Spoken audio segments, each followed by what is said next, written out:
একজন পুলিশকে যদি বলা হয় একে 100 লাঠি মারো, তাহলে প্রথম লাঠি যত জোরে মারবে শেষ লাঠি তত জোরে মারতে পারবে না।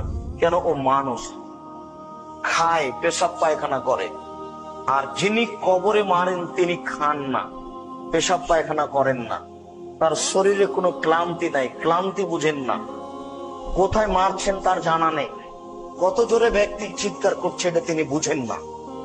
শুধু আল্লাহর নবী বলেছেন মারলে ও চিৎকার করে, এত জোরে চিৎকার করে,